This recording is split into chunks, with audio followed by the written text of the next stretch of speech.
Hello, my name is Ahmed Ismail, co-founder of Hxouse.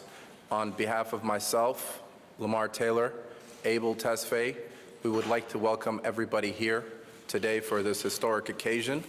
When we first started Hxouse, we knew that the system was broken and we didn't want to waste our time complaining about it. We wanted to envision solutions that would last and make sustainable, real impact. And today is one of those days that, as a young kid who grew up as a political science nerd, dreams about, because to have an active, responsive government that's being able to adapt to the issues at hand and not want to bandage this no more and believe that systemic racism and opportunities are not equal and take the uncomfortable step of doing something about it instead of pointing fingers. This is something that I've never really witnessed in all my life in every country that I've studied. So I'm really happy to celebrate what we do at Hxouse every day, but it's very rare that we get to celebrate today this announcement of supporting all that you're going to hear today. For those who don't know about Hxouse, it's an incubator and accelerator that's talent-driven to keep amazing talent in Canada. We started and established in 2018 to tell every Canadian that has a dream that there is no more dreams. That's the name of our scholarship. We believe it. It's our mantra, and we don't like to complain about fixing problems. So today, I'm happy to announce that Honorable Minister of Small Business, Mary Ng, to the podium to share the rest of this announcement. Thank you.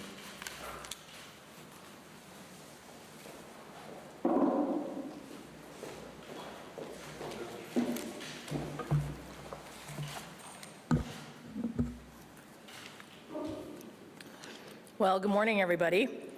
I want to begin by acknowledging that we are gathered on the traditional territory of the peoples of the Anishinaabe, the Wendat, the Haudenosaunee, and the Mississauga of the Credit First Nation. Today, indeed, is an exciting day. I'm honored to be here at Hxouse, a local think center that helps entrepreneurs turn their innovations into made-in-Canadian businesses and products. I am joined by our Prime Minister, the Right Honourable Justin Trudeau. Also here with me is my friend and colleague, the Member of Parliament, Greg Fergus, a relentless champion of his community in Hull-Aylmer, but also the chair of the Canadian Caucus of Black Parliamentarians. Today's announcement is a testament to the dedicated advocacy of Black Caucus, as well as the incredible leadership, strength, and the hard work of Black-led business organizations from across the country. A sincere thank you to the Black Business Professional Association, the Canadian Black Chamber of Commerce, Groupe 3737, Côte des Neiges Black Community Association, the Black Business Initiative in Nova Scotia, and many others. Today would truly not be possible without your expertise, and thank you for joining us. Right from the very beginning of this pandemic, we promised Canadians that we were going to listen to them and that we would create the supports that responded to what they needed. Black business owners have been clear. Unique barriers to their success existed long before COVID-19 and have worsened throughout this pandemic. They needed targeted support to help them grow and to thrive in the future. Over the past few months, our government, Black-led business organizations, and Canadian financial institutions have come together with one common goal: helping Black entrepreneurs and businesses succeed. Because we know that Black-owned businesses across Canada are led by talented, innovative, and resilient people. And they make our communities more vibrant, welcoming, and beautiful places where we all call home. Their success is essential to Canada's economy, both as we recover from the COVID-19 pandemic and into the future. This is why we must address the long-standing discrimination and prejudice towards Black business owners and entrepreneurs, which has resulted in a lack of trust with more mainstream business programs, including amid COVID-19, and key emergency supports such as the Canada Emergency Business Account Loan. In a recent cabinet retreat meeting back in July, one of the main topics that we discussed was how we can continue to fight systemic racism. We came out of that meeting with a commitment to create policies that will break down barriers for racialized Canadians, including Black Canadians. On my part, I've been focused on working to improve access to capital and to build capacity for entrepreneurs and small businesses, which is something that we have heard time and time again from Black-owned businesses that can be a key barrier to their success. Ensuring that all business owners and entrepreneurs can thrive is absolutely key to the success of our country. And as we work to recover from COVID-19 and in the years to come, we must continue to work hard to build an economy and a country that works for all Canadians. With that, I am very happy to introduce the Prime Minister of Canada, the Right Honourable Justin Trudeau.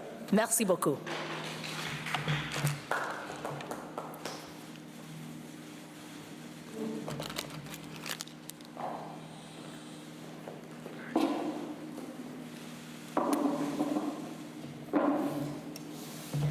Bonjour tout le monde. Hello, everyone.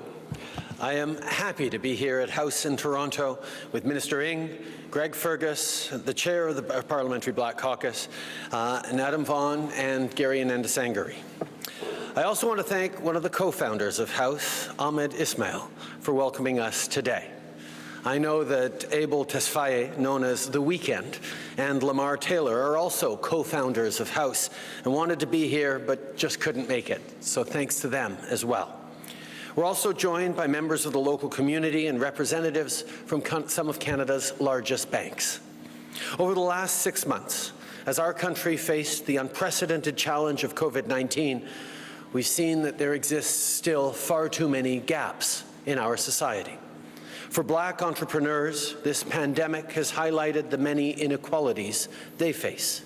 We need an economic recovery that's inclusive and equitable for all Canadians. Earlier today, I talked with some local Black entrepreneurs about what starting a business means to them and what the last few months have been like. They told me what it was like to build the company of their dreams and the importance of giving back to the community. The small businesses that Black entrepreneurs create are the backbone of our communities. Just take the story of Thornton and Lucy Blackburn, two prominent Black Canadian entrepreneurs from the early 1800s. After the Blackburns escaped from slavery, they became successful business owners, starting Toronto's very first taxi company. Here in Toronto, at the end of the Underground Railroad, the Blackburns brought a new dream to life, a dream of building economic freedom through hard work, perseverance, and hope, a dream that gave them pride in creating something with their own two hands and contributing to their community and their city. They achieved that dream, all the while reaching back to help others move forward. Their legacy speaks to what Black business owners have always done and still do for their communities. From the Blackburns to Viola Desmond, Black business owners are at the very center of their communities. To Black entrepreneurs, we heard you when you said that investing in the right tools and support create good, sustainable jobs. You're absolutely right. An investment in Black excellence is an investment in economic empowerment, and economic empowerment is an essential part of justice. It's justice against a system that has locked out far too many Black entrepreneurs and denied them the same opportunities as other Canadians. So today, we're taking another step forward to reduce barriers and address that. This morning, I can announce that the Government of Canada, in partnership with Canadian banks, is investing nearly $221 million to launch Canada's first ever Black Entrepreneurship Program.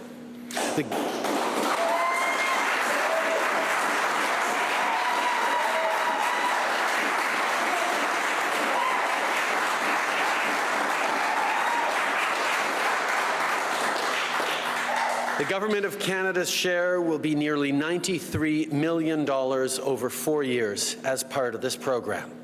The Black Entrepreneurship Program will help thousands of Black business owners through our economic recovery and into the months and years ahead. I'd like to take a moment to thank our partners for working with us to address an issue Black Canadians have faced for far too long. The Black Entrepreneurship Program will include funding to support 3 new initiatives: a national ecosystem fund, a Black Entrepreneurship loan fund, and a Black Entrepreneurship knowledge hub. Let me start with the National Ecosystem Fund. Black business owners and entrepreneurs often have a hard time getting the right tools and mentorship to succeed. With this new National Ecosystem Fund, Black entrepreneurs will have access to financial planning services and business training they need for the months and years to come. Black entrepreneurs also continue to face systemic barriers when it comes to accessing loans from financial institutions. That's what the second part of our program, the Black Entrepreneurship Loan Fund, will tackle. With this new fund, Black businesses will be eligible for loans of up to $250,000. And that brings me to the third part of this program, the creation of a new Black Entrepreneurship Knowledge Hub. To build back better, we need the best data possible to ensure future funding is more efficient. This hub will identify the barriers standing in the way of Black entrepreneurs and highlight opportunities for future growth. To get the right input from communities, the hub will be run by Black-led business organizations in partnership with universities and colleges. Moving forward, Statistics Canada will continue to collect disaggregated data to better understand the needs of Black entrepreneurs. Aujourd'hui, j'annonce que le gouvernement du Canada, en partenariat avec plusieurs banques canadiennes, investira jusqu'à 221 millions de dollars afin de lancer le tout premier programme pour l'entrepreneuriat des communautés noires. La contribution du gouvernement du Canada pour ce programme s'élève à près de 93 millions de dollars sur 4 ans. Ce programme prévoit le financement de 3 nouvelles initiatives: le Fonds pour l'écosystème national, le Fonds de prêt pour l'entrepreneuriat des communautés noires et le Carrefour du savoir pour l'entrepreneuriat des communautés noires. J'aimerais d'abord vous parler du Fonds pour l'écosystème national. Ce programme aidera des milliers de propriétaires d'entreprises et d'entrepreneurs noirs durant notre reprise économique et au cours des mois qui viennent. Je tiens à prendre un instant pour remercier nos partenaires de travailler avec nous afin de régler des problèmes auxquels les Canadiens noirs font face depuis bien trop longtemps. Ce programme prévoit le financement de 3 nouvelles initiatives: le Fonds pour l'écosystème national, le Fonds de prêt pour l'entrepreneuriat des communautés noires et le Carrefour du savoir pour l'entrepreneuriat des communautés noires. J'aimerais d'abord vous parler du Fonds pour l'écosystème national. Les propriétaires d'entreprises et les entrepreneurs noirs ont souvent de la difficulté à obtenir les outils et le mentorat dont ils ont besoin pour réussir. Par l'entremise de ce fonds, ces entrepreneurs auront accès à des services de planification financière et de formation commerciale afin d'être en meilleure position pendant qu'on rebâtit notre économie. Historiquement, les entrepreneurs noirs font également face à des obstacles systémiques quand ils souhaitent obtenir des prêts d'institutions financières. C'est pourquoi nous mettons sur pied le deuxième volet de notre programme, le Fonds de prêt pour l'entrepreneuriat des communautés noires. Grâce à ce nouveau fonds, les entreprises appartenant à des entrepreneurs noirs seront en mesure d'obtenir des prêts pouvant atteindre 250 000 $. Et cela m'amène au troisième volet de ce programme, la création d'un nouveau carrefour du savoir pour l'entrepreneuriat des communautés noires. Si nous voulons rebâtir en mieux, nous devons avoir les meilleures données possibles afin de veiller à ce que le financement futur soit plus efficace. Ce carrefour servira à cerner les obstacles qui nuisent à la réussite des entrepreneurs noirs et à mettre en évidence les possibilités de croissance future. Pour qu'on soit certain d'obtenir des renseignements exacts de la part des communautés, le carrefour sera géré par des organisations communautaires et commerciales dirigées par des Noirs, en partenariat avec des universités et des collèges. À l'avenir, Statistique Canada va continuer de faire la collecte de données désagrégées afin de mieux comprendre les difficultés et les besoins des entrepreneurs noirs. Cette annonce vise à créer un investissement à long terme dans nos communautés et à aider les gens d'atteindre leur plein potentiel. The Black Entrepreneurship Program wouldn't be possible without the leadership of Black business organizations.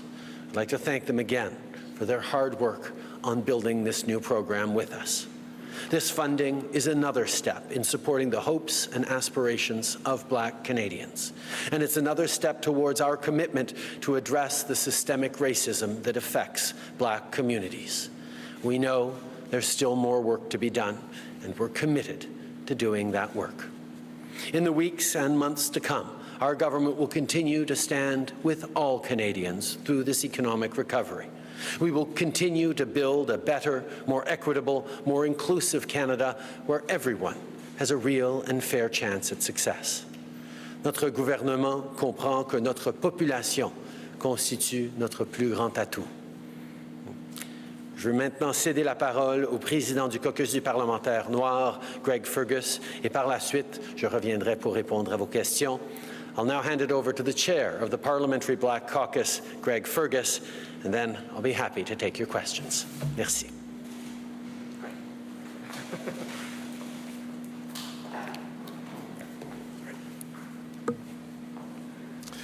Merci beaucoup, Monsieur le Premier ministre, puis merci aussi à ma chère collègue Mary-Ann, la ministre des Petites Entreprises puis le Commerce international, puis aussi notre hôte d'aujourd'hui, Monsieur Ahmed Ismail, de nous avoir convoqués ici pour voir le meilleur des entrepreneurs noirs ici dans la ville de Toronto, sinon au Canada. Aujourd'hui est une journée historique. Today is a historic day.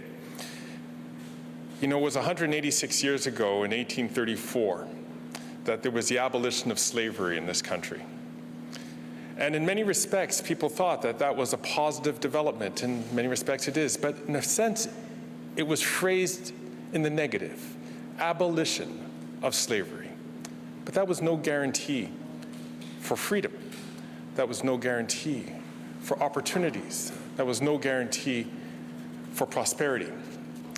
And as we saw over the last 186 years, there have been many obstacles, dare I say it, systemic discrimination, anti-Black racism that had existed here, where Blacks weren't able to get deeds of the properties that they lived on or the houses they owned.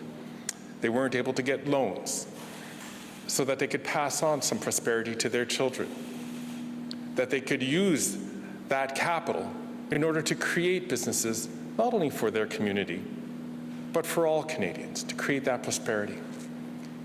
Well, I think today we can say that we've moved into a positive era.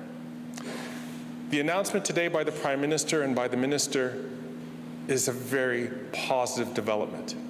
It will not, in one fell swoop, eliminate all of systemic discrimination and the consequences, but we've taken a positive step forward.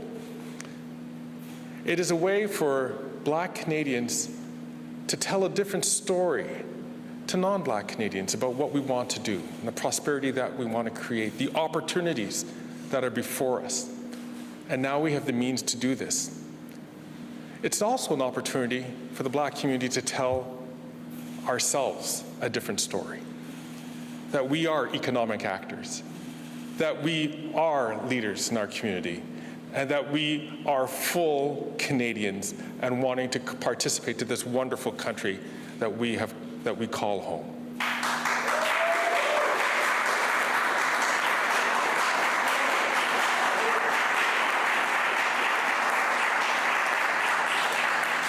I would like to thank some people who are here in this room. First of all, I'd like to thank my colleagues, Gary Anandasangari, who is here, Adam Vaughan, and a special shout out to a colleague who is not here, Minister Ahmed Ismail.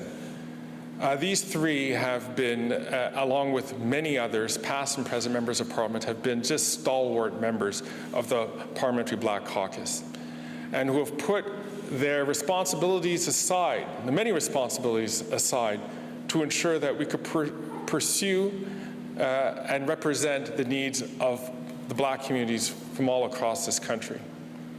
Another group of people who I'd really like to thank are the business people, especially the Black business people who are here in the room, who have made an amazing contribution through their businesses to contribute to this new entrepreneurial fund. This is remarkable to see how everybody is working in partnership to ensuring that Black Canadians can take their place. So thank you for all that work. The work is not done. We still have more work to do on the justice issue, public security, making sure that there's representation in our private and public sectors, to making sure that there's work to do in culture. But what we started today, and Prime Minister, what you have worked on all summer long, in cooperation with Minister Eng, she and her staff have done an incredible job, is the beginning of this process to making sure that all Canadians are equal Canadians. Merci beaucoup. Thank you very much.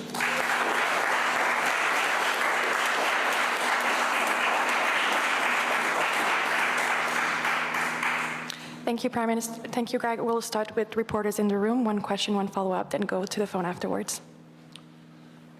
Good morning, Prime Minister. Simon Dingley from CBC.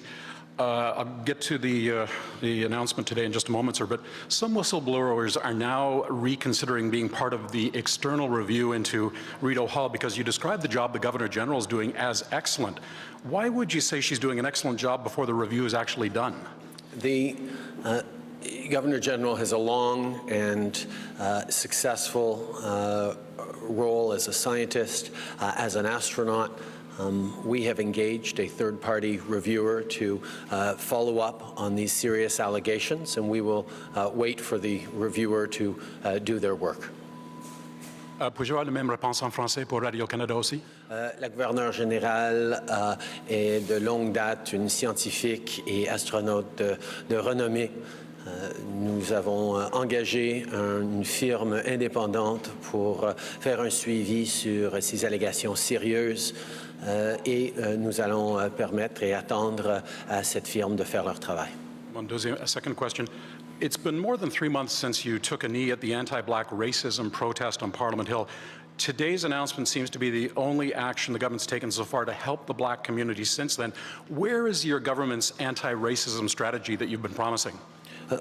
Over the past many years, our government has been working with the Black community on issues of importance to them, whether it's social justice, whether it's the justice system, whether it's public safety, but it's also been issues around economic development. One of the things that we've heard time and time again is about the barriers to economic success the members of the Black community facing. Young entrepreneurs who get extra barriers when it's already challenging enough to be an entrepreneur.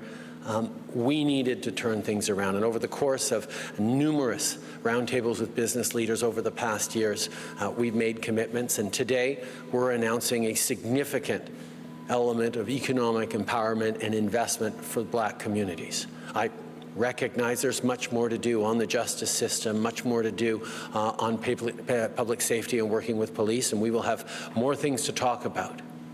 We've heard very clearly from the Black community that economic empowerment is an essential step towards breaking down those barriers and creating true success, not just for the Black community, but for our country. And that's why I'm so excited to have made that announcement today.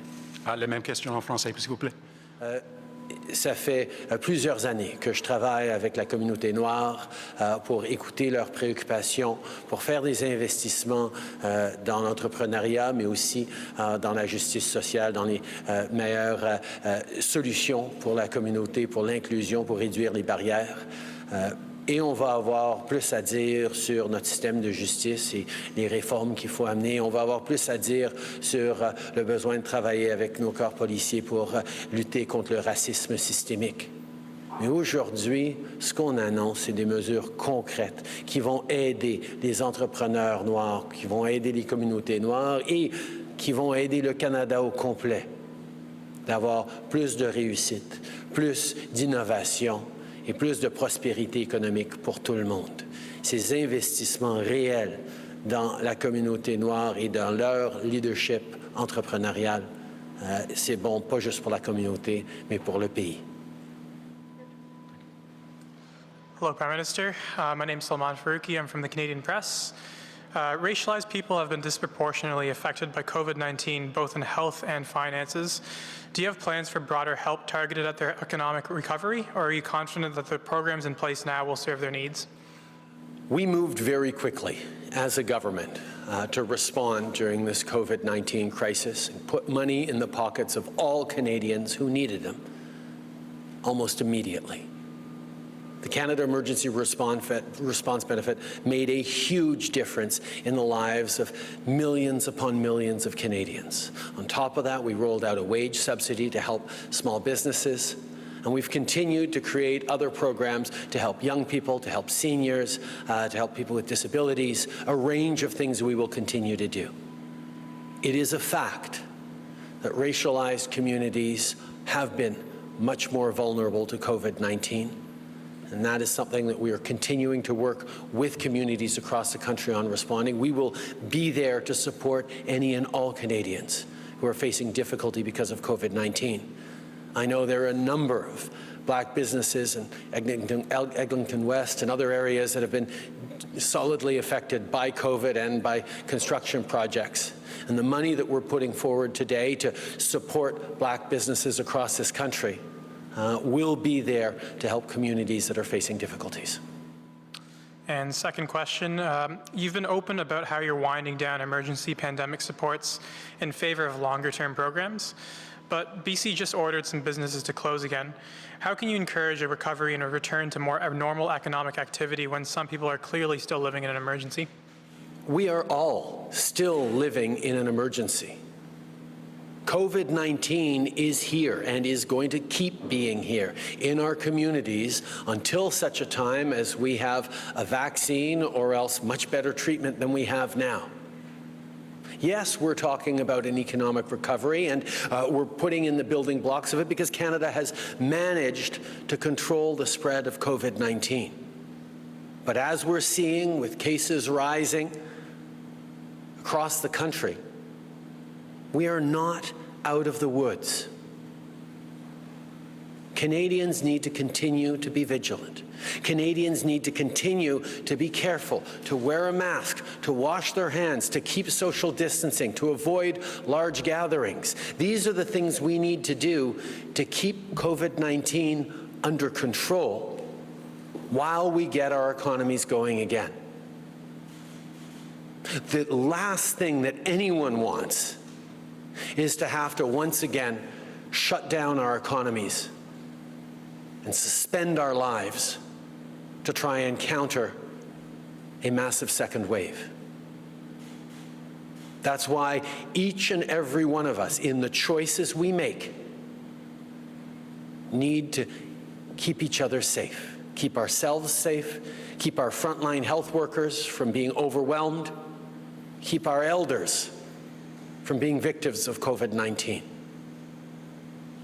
Yes, we move forward quickly with the Canada Emergency Response Benefit that helped Canadians not only be able to pay for their groceries right away when the economy shut down, but to encourage people to stay home, because that's what we needed to control COVID-19. Now, as we are living with COVID-19, there's a lot of economic activity picking up again, and that's a good thing. But obviously, it needs to be done carefully. And that's why shifting from the CERB, which was designed to keep people at home and not working, towards a more EI-like system that will have incentives to work and encouragements and supports for people while the economy gets rolling again, is the right step. But we are going to remain vigilant every step of the way. And as I've said from the beginning, this government will continue to have Canadians back throughout this crisis. En français, s'il vous plaît. Nous avons été là pour les Canadiens dès le début avec la PCU. La prestation canadienne d'urgence a été là pour aider les gens à payer pour leur épicerie, à payer leur loyer, en les encourageant de rester chez eux pour qu'on puisse contrôler l'éclosion de la COVID-19. Ça a été créé pour garder les gens à la maison. Or, maintenant, pendant qu'on est en train de recommencer de façon vigilante l'économie, on va transformer cette PCU en une aide qui s'approche plus de l'assurance-emploi. Parce qu'il y a des encouragements pour la formation, il y a des incitatifs pour retourner au travail. Mais il ne faut pas se tromper. La période de crise ou d'urgence n'est pas finie. On est encore dans la crise de la COVID-19. On est en train de vivre avec la COVID-19 et on va continuer de vivre avec la COVID-19 pour encore bien des mois et possiblement des années, jusqu'à ce qu'on ait un vaccin, jusqu'à ce qu'on ait un traitement robuste. Alors d'ici là, nous avons besoin de rester vigilants. Nous devons faire attention, porter des masques, garder nos distances, se laver les mains souvent. Si on commence à avoir des symptômes d'un rhume, on doit rester chez eux. Nous, on doit se faire vérifier, se faire tester. Il n'y a personne qui veut retourner en confinement en tant que société. Alors nous devons de gérer avec vigilance chaque étape qu'on est en train de vivre maintenant. Mais comme je dis depuis le début, à chaque étape, ce gouvernement sera là pour appuyer les Canadiens. Merci. On va maintenant prendre les questions au téléphone. Opérateur, c'est à vous. Thank you. Merci. Première question, Michel Lamarche, TVA. À vous.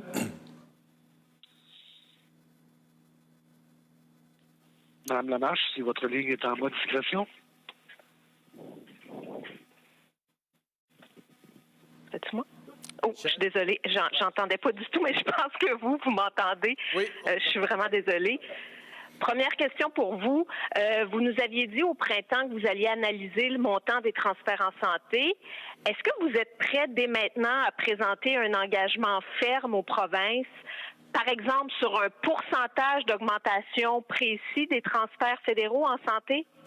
Comme je dis depuis le début, nous allons être là en tant que gouvernement pour aider les citoyens, pour aider les provinces. On a pu investir un demi-milliard de dollars dès le début de cette crise pour aider les provinces et leur système de santé. On a récemment conclu des accords de 19 milliards de dollars pour les provinces, y compris pour le système de santé. Mais on va continuer d'être là et j'ai bien hâte d'entamer des discussions avec les premiers ministres des provinces et des territoires sur les prochaines étapes et les prochaines façons qu'on va pouvoir aider. Mais comme je dis depuis le début, notre gouvernement sera là pour assurer la santé et la sécurité des Canadiens. En suivi, Michel? Bien sûr, donc pas d'engagement ferme aujourd'hui, mais des discussions à entreprendre. J'ai une question sur les oppositions qui laissent entendre que vous seriez prêt cet automne à vous rendre chez la GG pour lancer des élections. Pouvez-vous nous dire aujourd'hui que vous écartez carrément ce scénario? Je ne veux pas des élections. Nous avons besoin de continuer à travailler ensemble avec tous les partis, avec tous les paliers de gouvernement pour aider les Canadiens. Mais on est dans un Parlement minoritaire et ce n'est pas moi qui va décider s'il y a des élections, c'est les partis d'opposition qui vont décider s'ils ont confiance dans notre plan pour la relance économique. C'est pour ça que nous allons présenter un discours du trône dans quelques semaines qui va élaborer nos priorités pour la relance économique, comment nous allons continuer d'aider les Canadiens dans cette crise et commencer à parler de rebâtir le pays de façon encore plus forte. Et, ce qui est tout à fait responsable dans une démocratie, les partis d'opposition vont décider si le gouvernement continue d'avoir leur confiance pour livrer pour les Canadiens. Mais comme j'ai dit très clairement, ce n'est pas notre intention d'avoir des élections. Nous voulons continuer à travailler pendant cette crise pour aider les Canadiens, pour relancer cette économie. In English, please. Yeah. I've been very clear. The government has no interest in seeing an election this fall.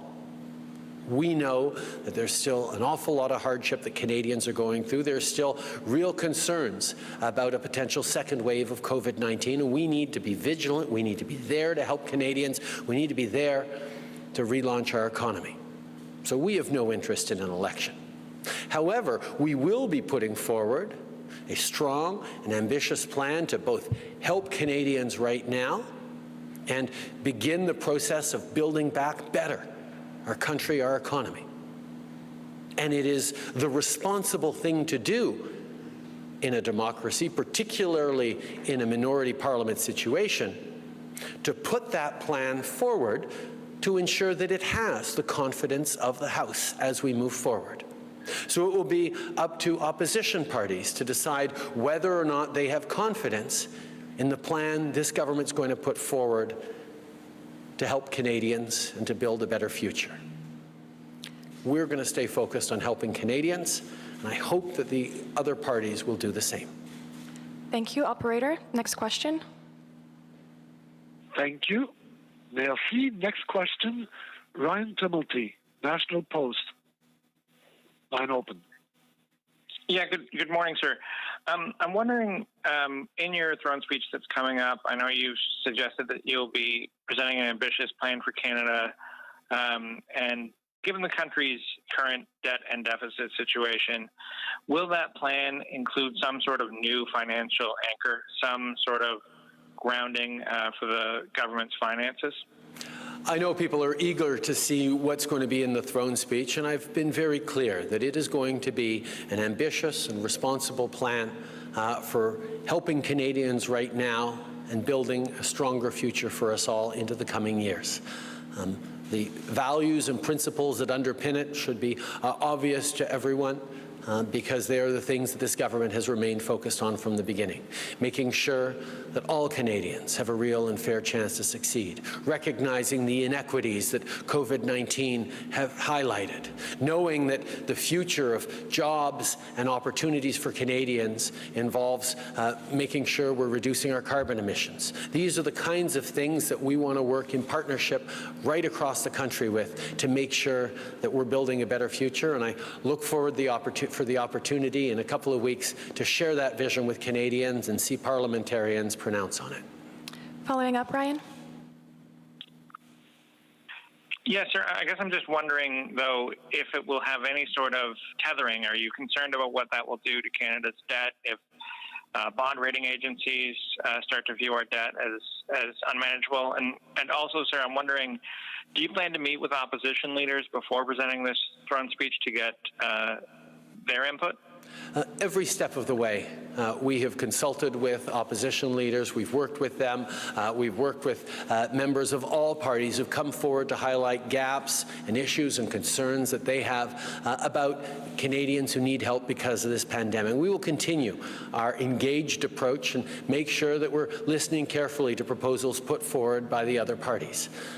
We know that it is better when we all work together. And quite frankly, what we've seen over the past number of months with historic numbers of meetings between the First Ministers, deals signed with the provinces and territories for billions of dollars of investments to help Canadians through COVID. Canadians appreciate that here in Canada, different parties and different levels of government are all working together to serve them, and we're going to continue to do that. But our principle from the very, very beginning has been we will be there to help Canadians. And there are people out there who said we shouldn't have helped people first, we shouldn't have been sending money to Canadians right away. Well, I think they're wrong. I think if we hadn't made sure that Canadians had money in their pockets as we shut down the economy, not only would people have had to borrow money as a household on their credit cards, through the banks, in order to make it through, we would have seen record numbers, even higher record numbers at food banks. We would have seen families evicted.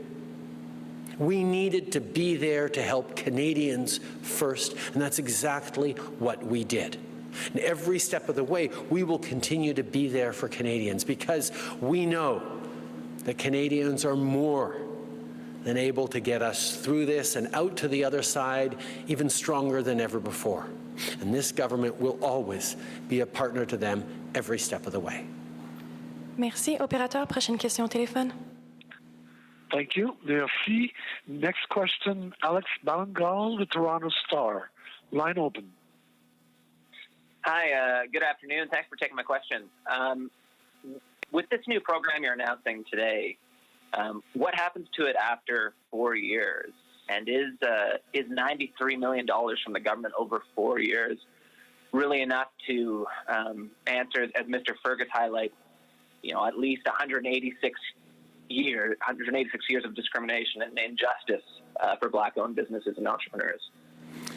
Thank you for asking a question about this announcement. The reality is there's always going to be more to do. One of the things we've heard, however, clearly from the Black community and Black business leaders is there is a fundamental challenge around access to capital. The ideas, the ability to succeed are all there within the Black community, but the barriers with financial institutions, the barriers to accessing loans to invest in their communities, in their businesses, are simply not there. What this program will do over the coming 4 years is ensure that by working with financial institutions, there is much greater access to capital for these Black businesses which face systemic barriers and discrimination every single day. It would be lovely to imagine that with 4 years of working with almost all financial institutions on delivering capital, it will become very obvious to those institutions what we and so many of us in this room already know, that investing in Black businesses is an amazing way to create wealth and prosperity for everyone. And in 4 years, we will look at this, and perhaps there will be different challenges we have to invest in because the challenges of access will have been so significantly improved. What we get to demonstrate with this program is that investing in Black businesses isn't just good for financial institutions or for Black businesses themselves, that it'll be incredibly good for our communities and for our entire country. And that's what I'm so excited about here. Following up, Alex? Yes, just in, I think it was mid-June, Mr. Fergus and the Parliamentary Black Caucus released that declaration of recommendations for the government to tackle systemic racism that was signed by, I think it was more than half of your cabinet, more than 100 Liberal MPs. I'm wondering if how you're using that declaration as a guiding document for whatever work is coming. As you say, you're promising more action on this. How much of a role is that declaration playing in what the government is working on? I think that declaration was extraordinarily important, and I'm deeply grateful to Greg for his leadership and for so many parliamentarians and ministers for signing on to that. But we're listening to that document. We're also engaging directly with the Black community and hearing the challenges, the issues, the impediments, the barriers that we need to tackle. We've worked with all sorts of different partners throughout the summer. We've brought forward different elements. I'm happy to be making an announcement today about significant investments that's going to encourage Black entrepreneurship and help Black businesses succeed. But there are many other elements, whether it's our justice system, whether it's around public security, whether it's around community supports, that we're going to continue to work on. And every step of the way, we will do it in partnership with those most affected. the Black community itself and Indigenous Canadians as well. Thank you, operator. One last reporter on the phone. Merci. Dernière question, Hélène Buzetti, Le Devoir. À vous. Oui, bonjour, M. Trudeau. Un récent article de John Ivison a fait état de hauts fonctionnaires qui s'inquiètent de votre prodigalité. Ils s'inquiètent que les ministères se font demander de trouver des idées de dépenses sans même se faire imposer des plafonds budgétaires.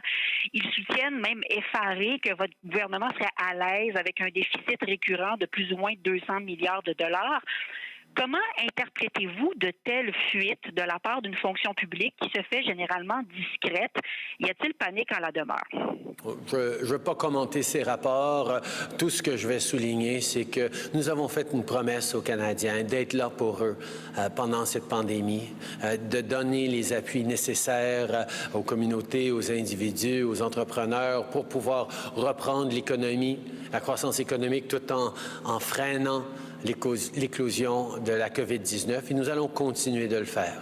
Nous travaillons avec la fonction publique et avec tous les différents départements pour élaborer un plan ambitieux et responsable pour répondre à la COVID-19, pour donner une feuille de route pour notre gouvernement pour les années à venir, pour rebâtir notre économie encore plus forte.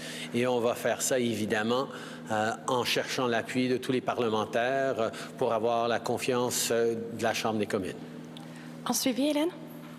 Oui, alors le déficit, nous dit-on, sera peut-être de 343 milliards cette année, là, c'est à suivre. Peut-on, à votre avis, faire un déficit aussi gros l'année prochaine ou pensez-vous qu'on doit fixer un plafond?